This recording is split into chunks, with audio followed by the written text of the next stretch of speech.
सुप्रभात पिला माने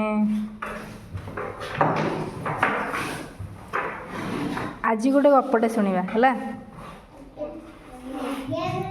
किंतु गपटा मु कहबिनी खुशी कहब खुशी ठिया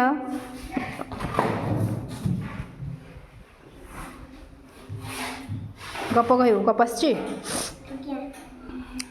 कोई गप चुई मूसा चुई मूसी हाँ हाँ कह मूसी आ गाତରେ ବସିବାକୁ ମନ ବଳାଇଲା ନାହିଁ। ସେ ଭାବିଲା ମୁଁ ଏଡ଼ୁଟିଏ ହେଲିଣି, ମା ମୋତେ ଯେ ବାର ବାର ଏ ଗାତରେ ବସି ରହିବାକୁ କହୁଛି। ସେ ଗାତରୁ ବାହାରି ଏଣେ ତେଣେ ଉଣ୍ଡିଲା। ସେ ଗାତରୁ ବାହାରିଗଲା। କିଛି ବାଟ ଯାଇଛି ମୁସି ଗୁରୁଡ଼ିଟାକୁ ଦେଖିଲେ। କହିଲେ, ମୁସି କୁଆଡ଼େ ଯାଉଛୁ? ମା କହିକି ଆସିଛୁ ତ ଏ ବାଟରେ ବିପଦ ଅଛି, ତୁ ଘରକୁ ଫେରି ଯା। ଚୁଇ ମୁସି ଗୁରୁଡ଼ିଙ୍କ କଥା ମାନିଲା ନାହିଁ। ଗୋଟେ ଗଛ ଛାଇ ତଳେ ବସିଛି।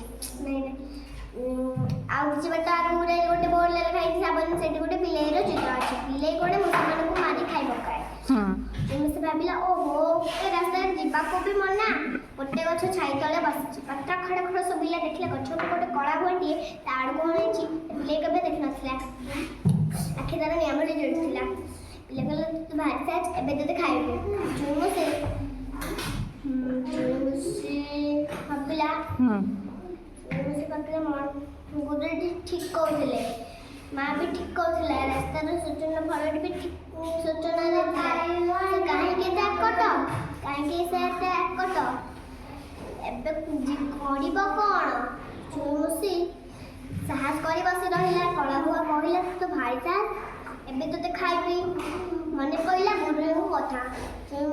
ଗୁରୁଜୀ କହିଥିଲେ, ବିପଦ ବେଳେ କେବେ ବି ସାହସ ହରେଇବ ନାହିଁ, ସାହସ କରି ତାକୁ ସାମ୍ନା କରିବ। ଚୁଇ ମୁସି ସାହସ କରି ବସି ରହିଲା। କଳାଭୁଆ କହିଲା, ତୁ ତ ଭାରି ସାହସ, ଏବେ ତୋତେ ଖାଇବି। ଚୁଇ ମୁସି କହିଲା, ମଣିଷ ମୋତେ ବିଷ ଇଞ୍ଜେକ୍ସନ ଦେଇ ପଠାଇଛି, ତୁ ଯଦି ଖାଇବୁ ତୁ ମରିବୁ। କଳାଭୁଆ ମଣିଷ କଥା ଜାଣିଛି। ସେ କହିଲା, ତୁ ଛୁଆଟା ବୋଲି ତୋତେ ଛାଡ଼ିଦେବି।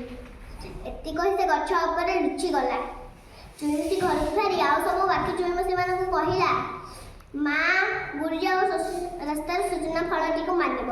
ସେମାନେ ଆମକୁ ବିପଦଠୁ ଦୂରେଇ ରଖିବାକୁ ଚାହାନ୍ତି। ଯଦି ବି କେବେ ବିପଦ ଆସେ ଡରିବ ନାହିଁ, ସାହସ କରି ତାକୁ ସାମ୍ନା କରିବ।